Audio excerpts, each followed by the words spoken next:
There are secrets out there, guys, performance marketing secrets, and knowing just one or two of them can absolutely light up your funnels. Let's go. This is the Revenue Driven CMO. I'm your host, Chris Mechanic. Join me as I uncover the secrets of the world's most elite CMOs and marketing leaders. The Revenue Driven CMO is sponsored by Web Mechanics, the AI-driven performance agency that makes you smarter. Hello, everybody. Welcome to another exciting episode of Revenue Driven CMO. I'm your man, Chris Mechanic, and we have an absolutely awesome guest and an awesome episode in store for you here today. Our guest today is a real transformative leader, both in marketing, in growth, in tech.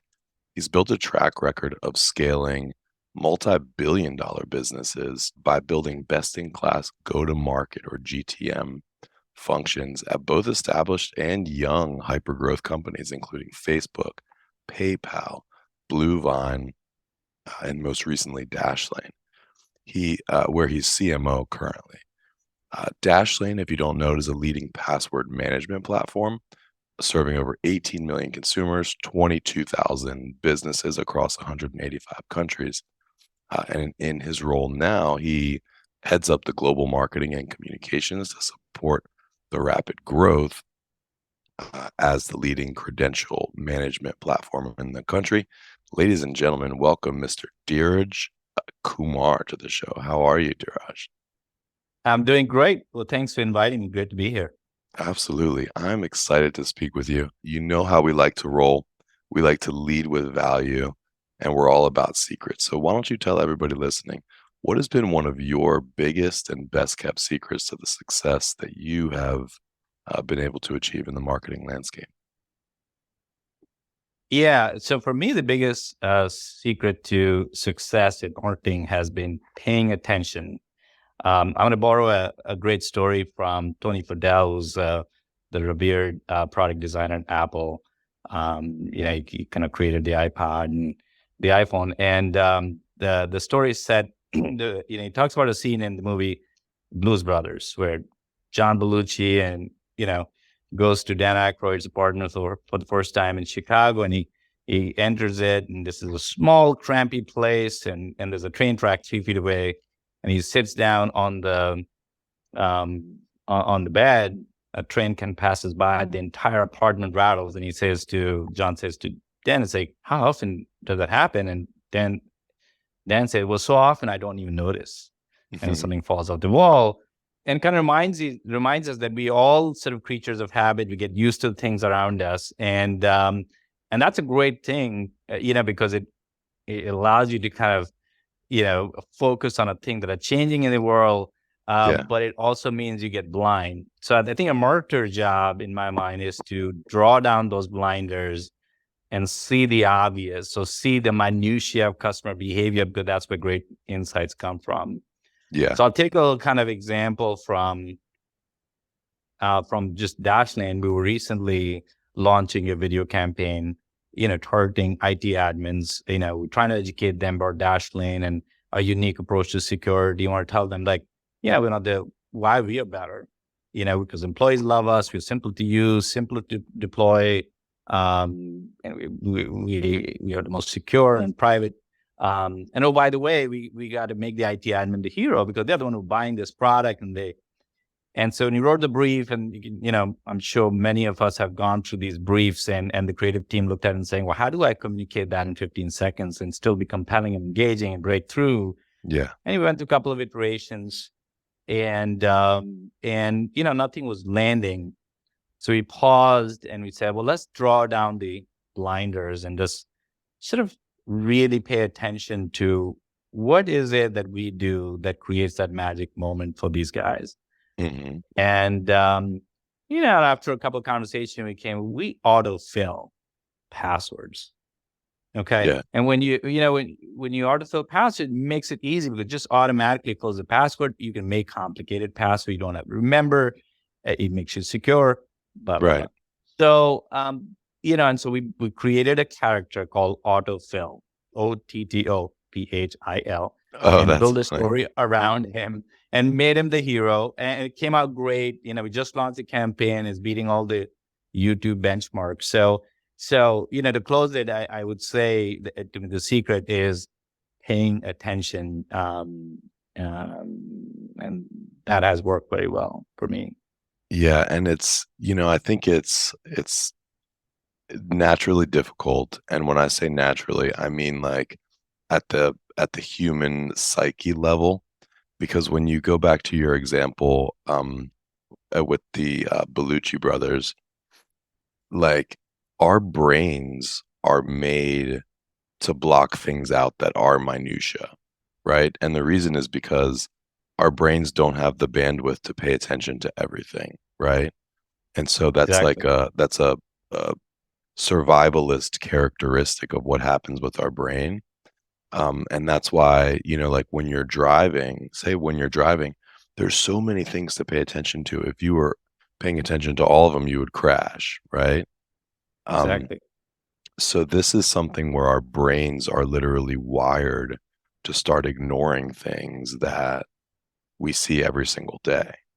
So it, I mean, I think That's exactly it. yeah. And then, Yeah. and that's like, so one thing we always do here is peer-to-peer account reviews, because if like we're an agency, right? So say that you're working on the same client for 2 years, 3 years, 5 years, you develop those blinders in a big way. And so you can have somebody come behind you who is even less experienced than you, but look at that account with a brand new, fresh set of eyes and see some really obvious things that, even like the more senior level marketer missed. So that's actually a really powerful secret, I think. Yeah. And And to build on that, Chris, that's one of the techniques we use. And I take the example, you take a glass of water and you put a drop of red color in it and it turns red. Similarly, if you bring in one fresh person in the conversation who has it opens the eyes for other people, because we're all wired to really, that allows us to navigate better in life, to ignore the minutiae. So yeah, it's great. yeah, absolutely. So my mind is wandering toward the how, right? Like, how could we do this? So, like, one example that you brought up is, the food coloring, drop a red dot in there, bring a new voice into the conversation. Do you have any other techniques for how to do this type of a thing? Yeah, a couple of things, and you have to be intentional about it, because, as you said, we all wired to ignore, the minutiae. I mean, number one is giving yourself the permission and the people around you to question the fundamental, like question assumptions that you don't even think about, and being intentional about it. So you're not doing it because you're critiquing. You're doing it because that is part of the act. For example, just yesterday, we kind of working on a new idea. We did an hour and a half session called "Destroy the Idea," where the whole purpose of, we were like 8, 9 people, was just to go question every assumption that we made because we thought that was a great idea. So that's one technique. I think the second is what we just talked about. So introducing another angle, another person who has nothing to do with this, who really comes at it, and as you just kind of shared an example, brings a completely fresh outlook, and then kind of empowers everybody else to look in a fresh way. Hmm. I think the third is where it's always great to kind of do pattern recognition or lean into something that you see or heard somewhere else. And it could be another business. It could be another situation. It could be sports. It could be things that you're passionate about in life, but finding a parallel because consumers and people behave the same way, right? So I think those are kind of three things that at least I've found in ways you can allow yourself to really draw those blinders down.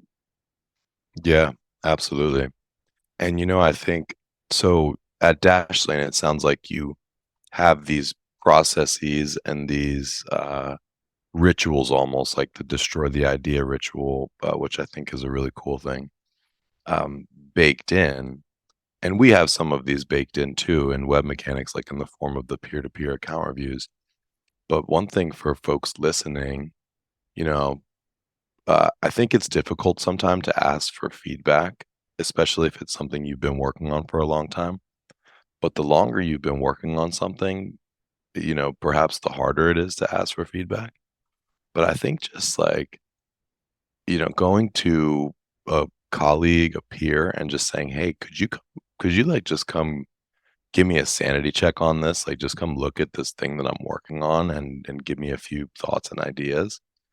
I think something as simple as that could go a long way for a lot of listeners, like, because there's a lot of orgs I think that don't really have these types of checks and balances or systematic gathering of fresh perspectives built into their rituals.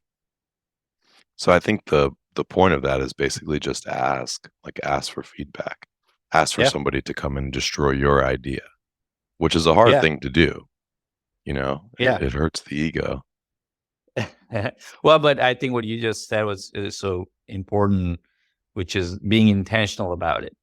So it's almost make it part of the process. So it's an expectation that you're doing it with the intention of making it better. I think that's a great part. Like if you make it part of the ritual and be intentional, they're as simple as just asking for a feedback. Yeah. Yeah. But it's really good though, because it is truly wired into our brains to ignore the stimuli that is common to us.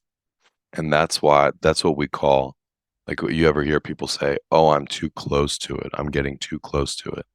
Like, I'm an amazing business consultant myself for everybody else's business, but when it comes to my business, I'm like a fifth grader. I'm like, "Oh, what am I doing?" Right? Exactly. It's hard. It's hard to zoom out, right? And see the world like a fresh person will come see it. If you're just too close to it, that's a great line. You say it and you know it. Yeah. And but I think that's the magic, right? The breakthroughs, especially as marketers, we are sort of the steward of the customer in some ways, right? And so Yeah. our job is to look at how the customer will look like, who's not close to it. You're going to Right. show up in front of the customer with something, and you try and tell them a story, you pitch a product, and they're going to look at from their world. And they don't have the time to process, and they aren't be part of the journey. They're like, what are you telling me? What are you trying? So I think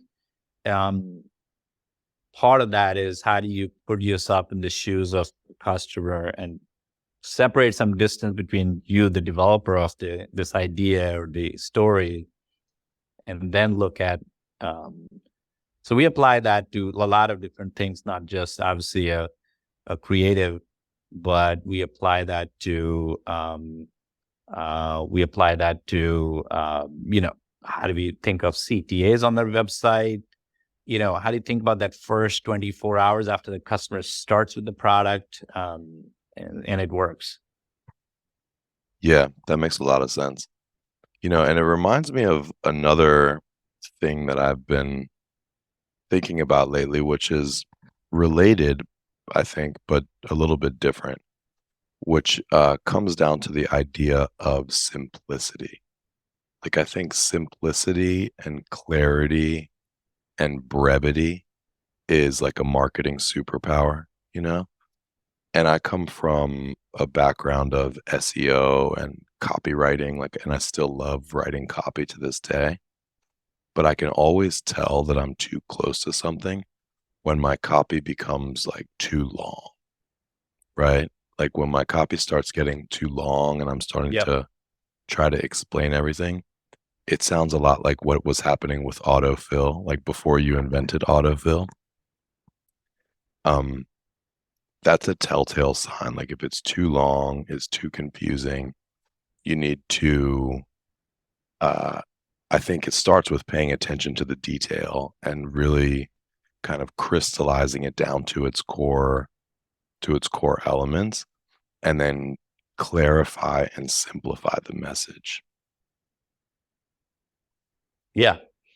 I mean, boy, that's such a great but simple idea of brevity. And people think brevity is really distillation. There's actually a great book, and this is another idea that I think is a secret, as you said, a superpower called subtraction. So we all hardwired to add. There's actually a great book, I forget the author, called Subtraction. Where he talks about this idea of subtraction being a great model. So if you write something, see how you can subtract, take things away. When you design a product, see how you can take things away. It's not the more features. If you're trying to do something, you're trying to say, I have to do 6 things. Can you reduce it to 2 things that you believe are the most impactful? So I think this concept of brevity, of reduction, of simplification, and distilling into most compelling things, I think it is a superpower for a marketer, because that's what we have to do constantly. Yeah, absolutely. I'm going to check that book out. I love the idea of subtraction. And you can bring that back to copy too. Like if I'm editing copy, I'm looking at every single word and every single character and saying, like, what happens if that's not here? Like, does that make a difference if we take this out or that out? But I think a lot of the great product minds of the world, a lot of the best product engineers, product managers, product marketers, probably have read that book. I know Elon Musk is big on that. Like, I've heard him talking about, like, he will sometimes go down to the floor where they're making parts and, like, look at this random piece of plastic between, this part and this part. Like, what do we need this piece of plastic for? And it turns out you don't really need that piece of plastic,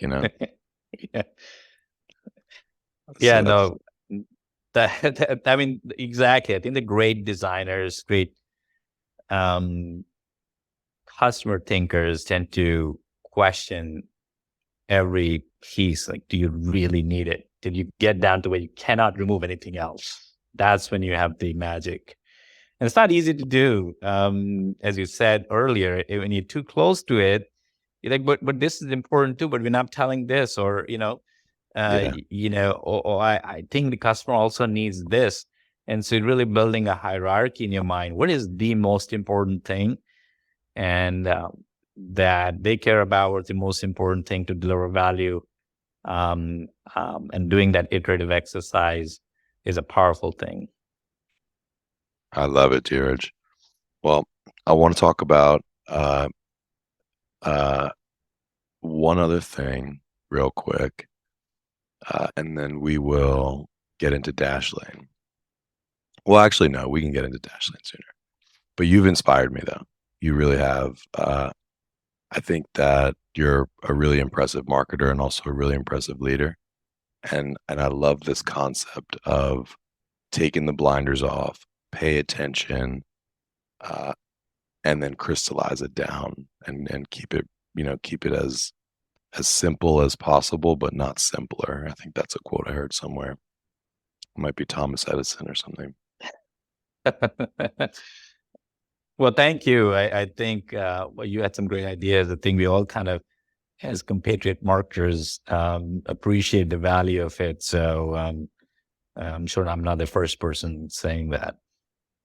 Well, thank you. Thank you very much. Cool. So let's talk about Dashlane. I want to hear some win stories. That's always where I like to start. But for folks that might not be familiar with Dashlane, do you want to give any other context? I'm curious about how you arrived there or what attracted you there. But do you want to say anything more about Dashlane just as an intro, more than what I said in your introduction? Yeah, you give a great introduction. We are a password manager,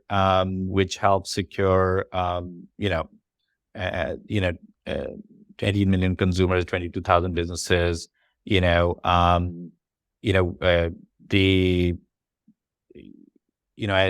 as you all know that when you think about the world around us, cybersecurity has become huge, right? About 100,000 people get breached every month. Wow. And the leading reason for hacks are credential hacks, breach of passwords, stolen passwords. 82% of all hacks start from that. And you take what's in the news today, and MGM was shut down for like 3 days. It's a huge mess. Caesars had to pay a bounty, a ransom, about $15 million. Wow. Clorox just announced that their quarterly results were impacted because they have supply issues because of cyber attack. So it's like a huge issue. And part of that is protecting the passwords. Part of that protecting. So that's the business we are in.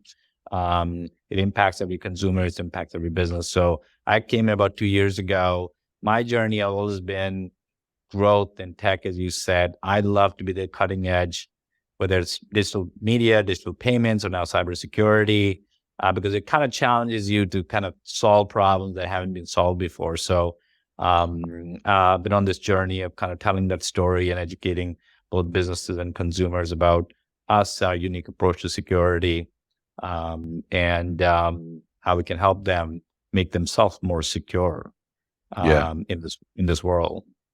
Mm-hmm. Yeah, and that is a big deal, 100% a big deal. And I'm in the DC area, which is like the capital of cybersecurity. So like anytime you go to an event around here, you'll meet like 10 different cybersecurity companies. But yeah, so it is huge. And it also, like a password manager, like we're dealing with hundreds of different passwords.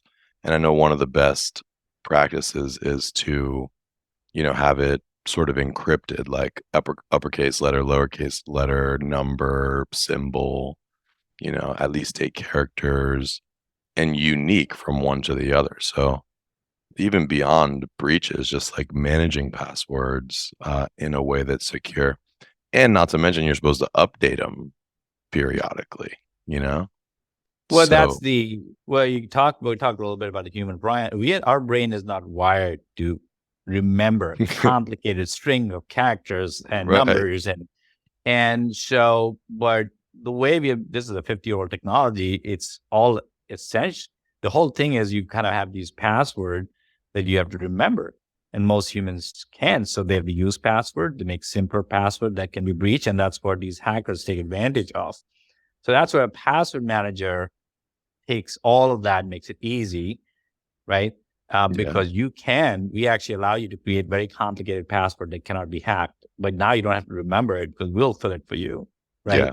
But then it makes the whole experience so much smoother. So it's secure, and simple, because now logging in becomes, and all of us, if you really write down, we have a couple hundred passwords, and so now you don't have to write it down, remember it. You have a secure password manager that does all of it for you. So that's the value we create for our customers. Yeah, 100%. So, and you've been there, I think now 2 or 3 years? Yeah, a little over 2 years. Yeah. So, what is something that you've done, or tell us about one of your biggest win stories? Like, what's something that you or your team has done that you're really proud of? Yeah, so we are very focused on educating IT admins, especially at a small and mid-enterprise businesses, about Dashlane, our unique approach to security, and how they can deploy us and use us, and why we provide a better experience. Mhm. And when I go about a year ago, one of our challenges was that we were very known as a consumer application, but not as known among the business community, among IT admins. And part of the reason is that, when you look at us, we're not very present in PR. We're not where customers go and search and compare us. We were not there in the review sites. We're not as discoverable in search. So we put together a cross-functional team from PR, from content marketing, SEO, and other teams to really address that. Mhm. And, we started writing more content that's more discoverable, having a point of view in PR, getting to know all the reporters so they know about us and what we bring to the table, engaging with the review sites and making sure they know our story and how much our customers love us and so on and so forth. A year later, we are number one, number two on almost most review sites. We're very discoverable, number one, number two on search discoverability. We have a great presence in PR, reporters, some of the major publications who cover this area and now know us, writing about us. So, to do all of that in a period of 8-9 months is pretty remarkable. And that goes credit to the team, which is very resourceful, very kind of persistent. And so I'm really proud of the work we did over the last, 6-8 months to kind of build that and to be able to, get our voice out in the market. Wow, that's huge. So just in less than a year, it sounds like you're basically dominating the SEO landscape, like number 1, 2, or 3 in all of the top terms. Yeah, we actually track close to 300 or so terms, and we are now on first page for many of the most critical terms like password manager and password manager for business, password manager for teams, terms where any kind of business customer who's searching for a password manager would go look for, and we weren't there a year ago, so it required a sustained investment. Yeah, no, Dhiraj, you guys are killing it. I'm just like doing some little searches over here, but password manager for business, not only are you ranked, but there's like, this sort of like a Google generated box of like the top 10, and you guys are right there front and center. Dashlane, that's awesome. Good job, man. Well, thank you. It's really it's a sustained, persistent effort, of a small team who worked at it. So credit goes to them. That's awesome. And so it sounds like traditionally most of your business has been driven from consumers, like B2C, and you're trying to get more into the B2B side of things. Exactly. I think, and we've made a lot of progress in that area over the last several years. So it's not something entirely new. But as I was saying earlier, breaches have become a huge issue for businesses. Average breach costs $4.2 million. $4.2 million. That's debilitating for any business. But imagine for a small and mid enterprise business, that's a major issue. So they are really, been interested in how do you protect themselves, and have been very interested in. So that, that part of our business is growing, and there's a lot of interest among business customers to adopt a password manager. And we are because we are built ground up for small and mid enterprises, we recognize these customers they need something that's simpler. The way we talk to them, the way we explain the product itself, the UX of it, it's all built for customers who want something simple, something easy, something that works, something employees love to use. Yeah, no, that makes sense. And so how long have you been focusing on the business side? Is it something new, or has it been the focus ever since you've gotten there? That has been the focus ever since I got there. I think one of the big mandates for me was, to pivot the business from the, consumer only focus to consumer and business, and really build our muscle around, marketing to our business customers, educating them, building internal capacity and knowledge, understanding that customer. So it has been focused right from when I got there. Awesome. Cool. So what kind of, it sounds like you guys are doing a great job overall. Like being positioned the way that you are on search, you're going to get both individuals as well as businesses. And I bet sometimes you'll have individuals from businesses signing up that like aren't the IT manager. It might just be like some random person, like a product manager or a customer success person. that comes and signs up, but then can get you into, the rest of the business and help you penetrate it. So that's going to be huge for you, that organic positioning. Yeah, and that's why it's, I think, to exactly your point, Chris, I think there's a lot of our business customers were initially our consumer users who have used the product personally, are big advocates, and then they advocate for us in the organization. Yeah. So I think that's a great insight, and that's how we think about the interconnection between a consumer and business side. Yeah. Yeah, and the site is really clean too. So I'm sure it's not all wine and roses though. What are some of the big challenges that you're faced with right now? Like either with B2B or, just with the company as a whole.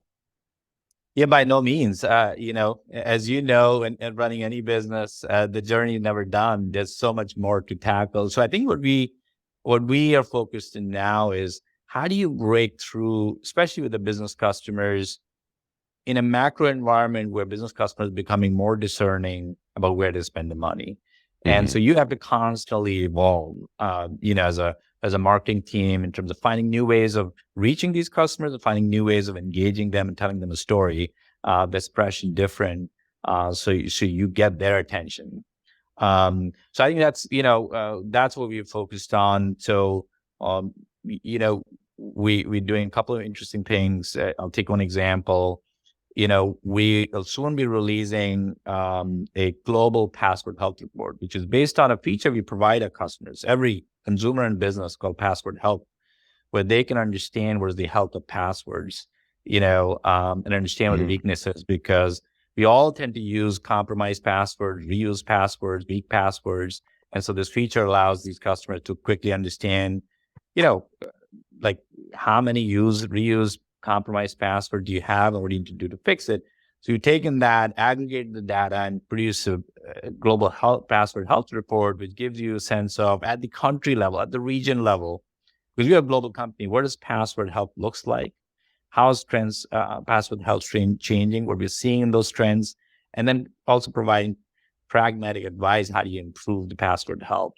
And so we'll be releasing that soon. It's like a new way of engaging, the market, of kind of having a conversation with our customers.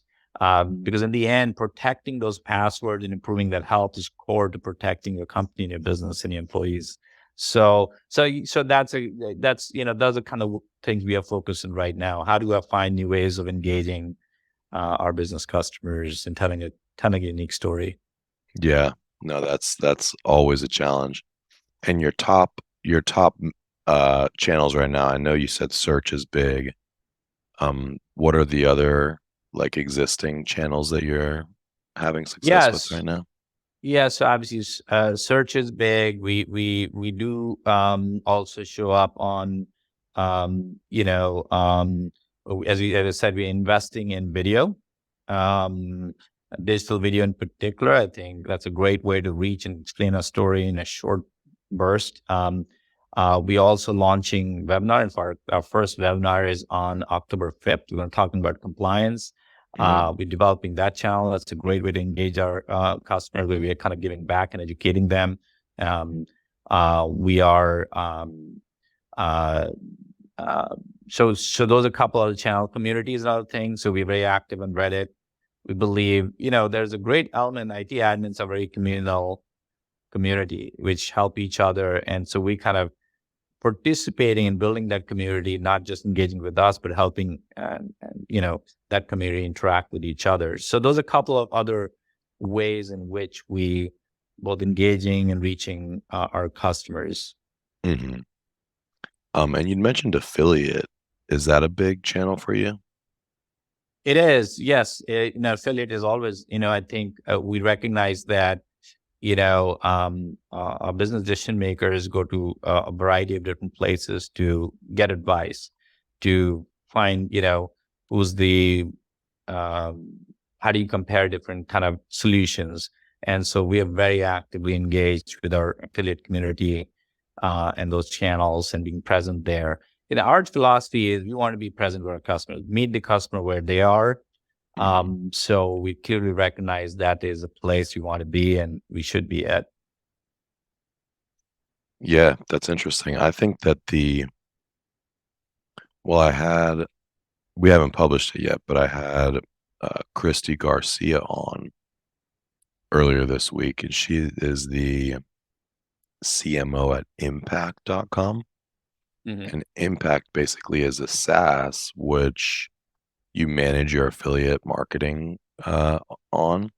So you can do everything from finding new affiliates to like doing the paperwork with the affiliates to actually like processing, the payouts and things.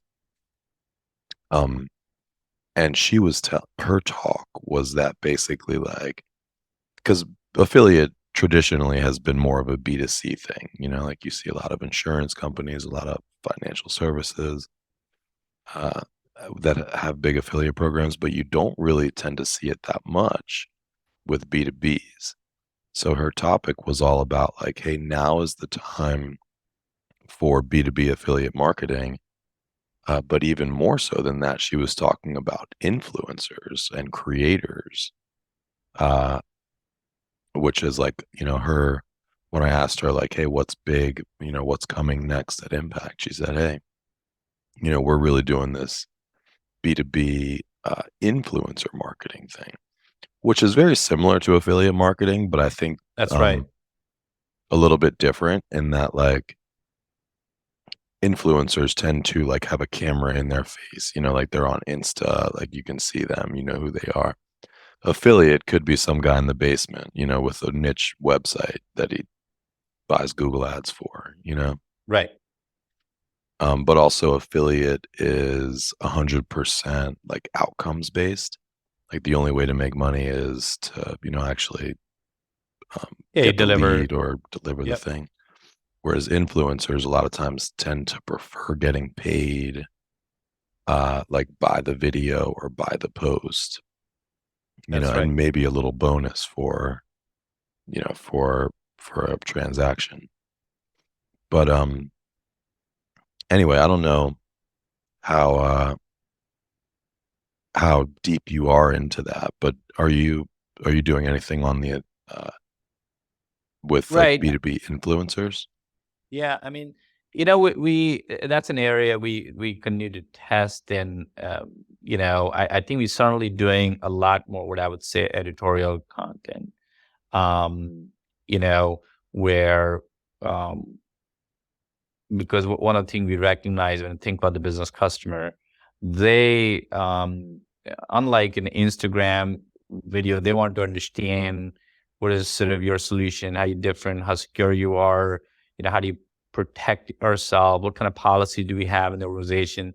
So I think we're doing work around editorial content. I think we're experimenting with it. I'm as interested in learning about could influencer be a good channel and how do we deploy it? So it's an area of Hmm. exploration for us. Okay, cool. Yeah.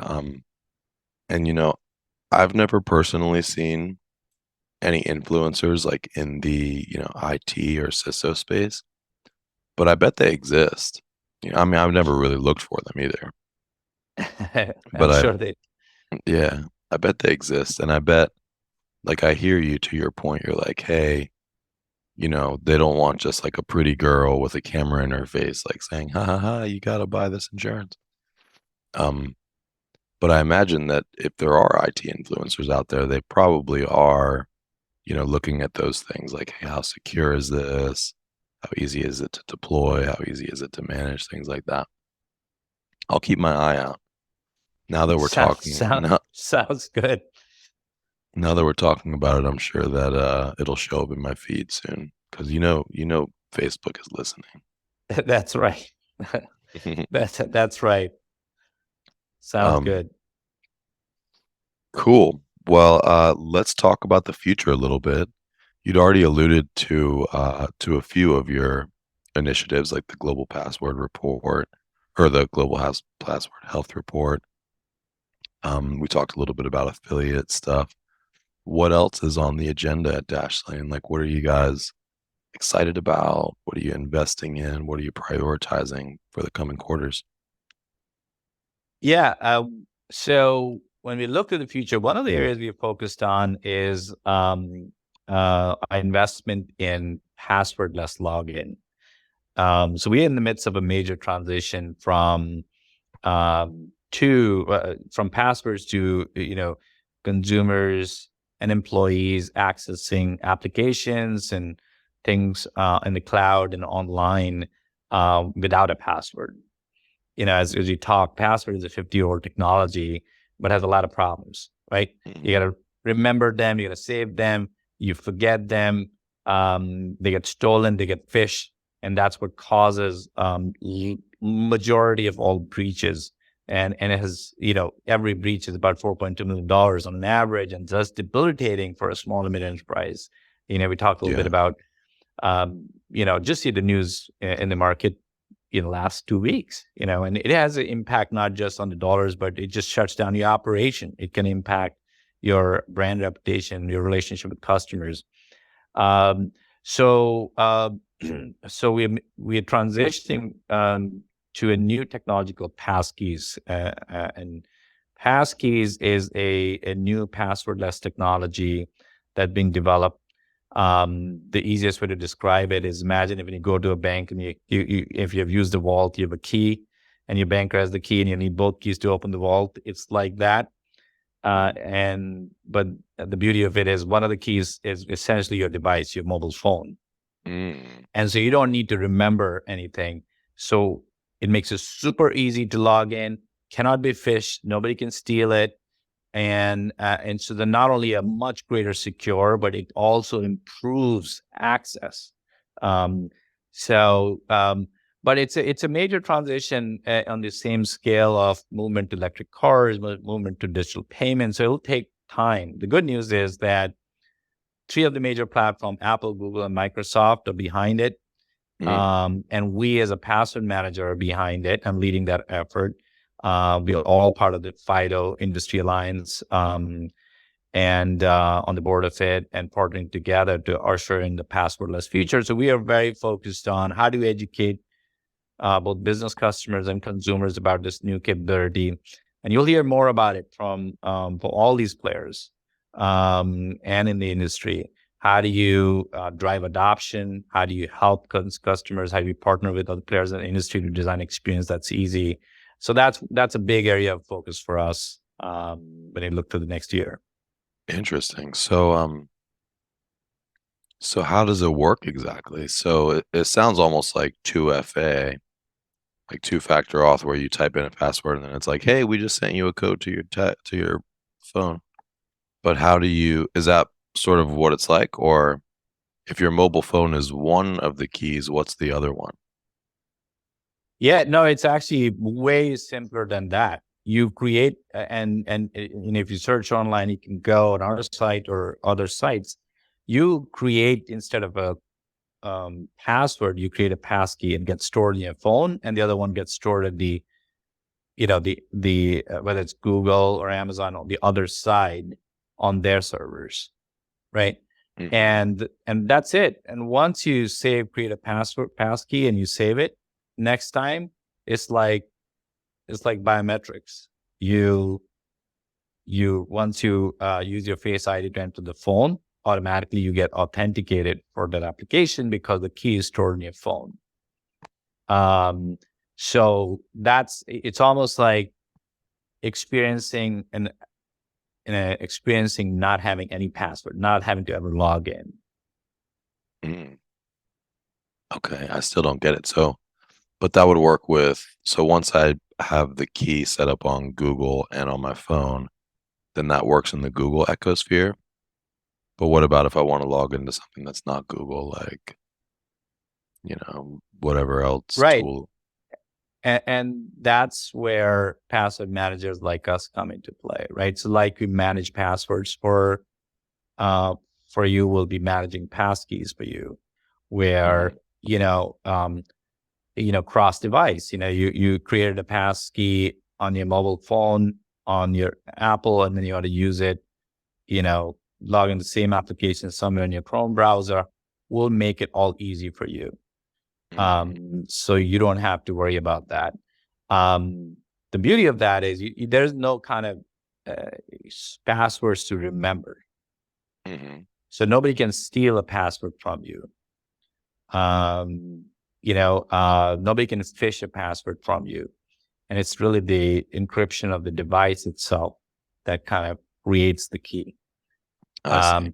So yeah, S- to your point, you create a passkey for for an application. Half the key stores in the device, half this key stored in the server. One of the problems with passwords is even if you create a complicated password and you store it, the password is then stored on the server. So the other side, and you see that, if a company gets hacked, they can steal the passwords that you save. In this scenario, you can't, right? Because half the key sits on the person who's logging in their device, and half sits on the other side. Mhm. I see. So it's So a far then, superior, more secure, easier to use technology. And it's still in the early days of adoption. Um, and I think the biggest thing is because it's such an abstract concept, right? How do you make this easier for consumer to understand, trust in? How do you design the UX in a way? So we're kind of very invested with FIDO on thinking about those issues as we drive adoption of it. I see. So I don't want to dwell on this, but I'm very curious. So say I go to my bank, right? Do I create a new passkey with my bank, or does that somehow still use my same Google passkey? Now you'll have to create a new passkey with Okay, each application. But once you got it. create it once, then every time afterwards, you never have to kind of type in a password. Got it. So Right. then when I go back to my bank, say I'm on my laptop, how does it Mhm. know it's me? Like I put my username still, and then it just logs me in. No, it identifies you through the device, the actual laptop you're using. Oh, so what if I want to log in like from a different device? Yeah, and that's what I was saying. So I think those are some of the work that's happening now. How do you make cross-device portability easy for Hmm. passkeys, right? And that's what I was saying, where the work is happening. And the great thing is that Apple, Google, Microsoft, the core platforms are collaborating and building a standard through which you can transfer. And then password managers like us will help you use the passkey across multiple platforms. Got it. Got it. Yes. That makes That's all sense. the right questions, by the way. This is exactly the kind of things that, you know, we are solving. But you can imagine a world coming soon where you create a passkey and that's it, and then you can just go log in anywhere, but also feel comfortable that it's secure. Yeah, I would love that. I would definitely love that because I suck at remembering passwords. And some of the apps that I use from my phone when I look to log in from my phone, it does the facial recognition and just logs me right in, and I love that. Right.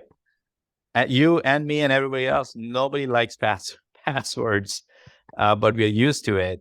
And I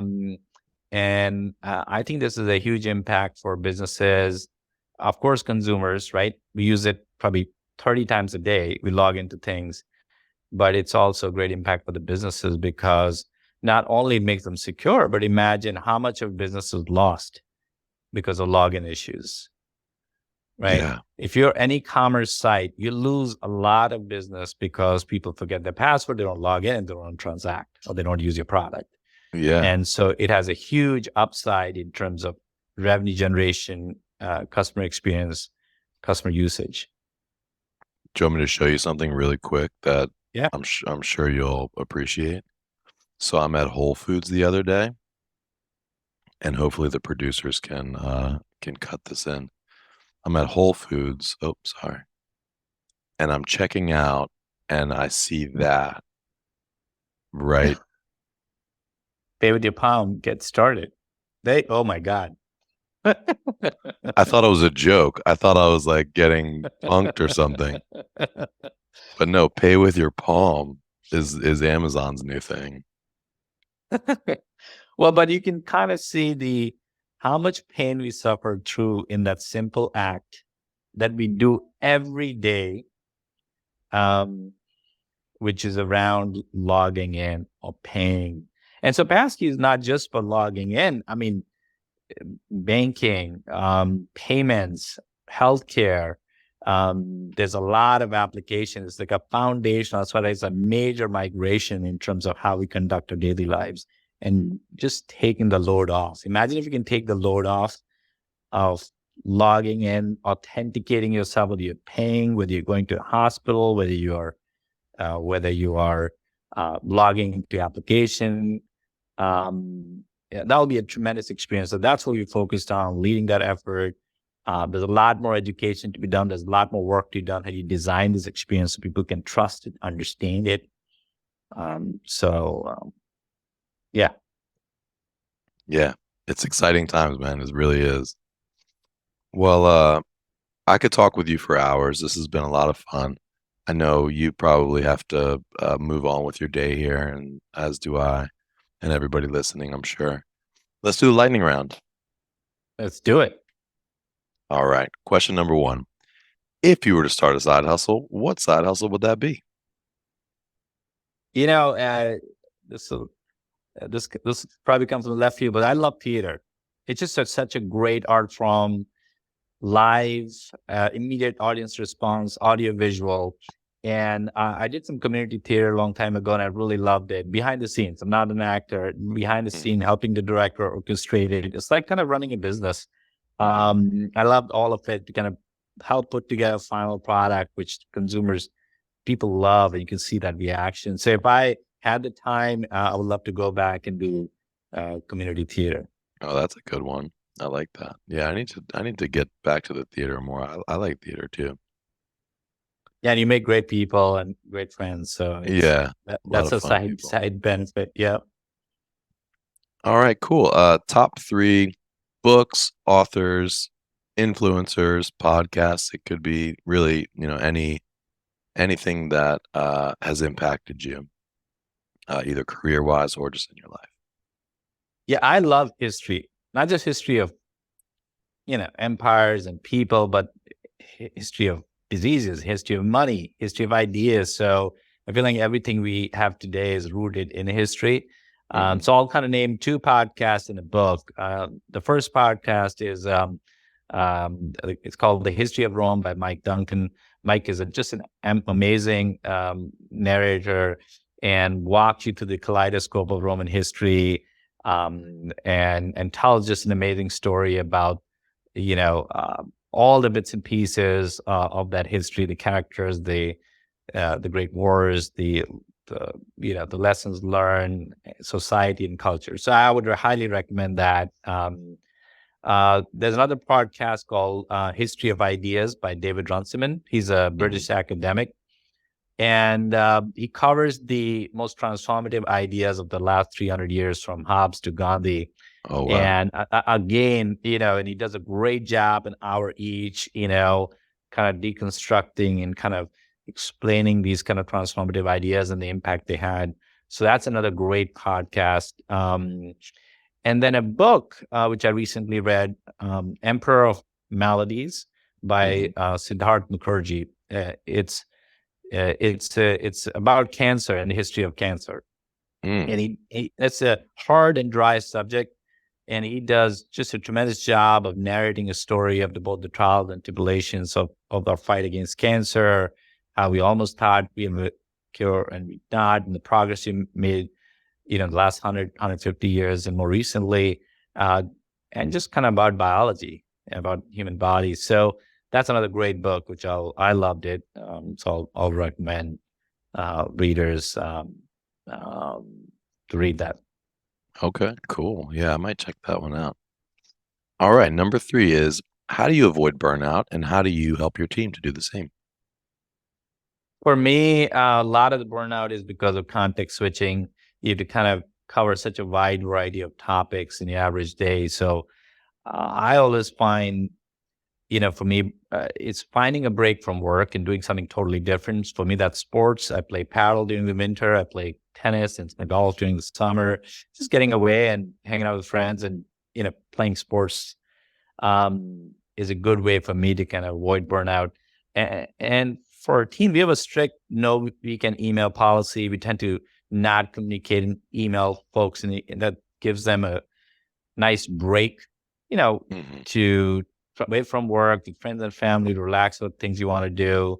I think that's super important to be to bring your best and feel great. So that's a way. That's one of the ways we make sure teams don't suffer burnout. Love it. Love it. Very cool, Dhiraj. Well, this has been really amazing. I've been inspired, both by your secret of lifting up the blinders, paying attention, as well as the rest of the conversation. I think you're a really interesting person. Like your interest in theater, your interest in history. I wasn't really expecting those things, but it just adds another dimension to what was already like an awesome marketer and an awesome leader. So thank you very much for your time here today, and for coming on. For everybody listening, if you learned something here today, or if you had a laugh, share this with a friend or drop us a 5-star rating wherever you get your pods. We really appreciate that. And Dhiraj, for folks that would like to learn more about you or about Dashlane, where would you direct them? I would direct them to go to dashlane.com. Okay. And learn about Dashlane, download the product, use the product. You'll love it. And Chris, thanks for having me. I really enjoyed the conversation. You do such a great job of engaging.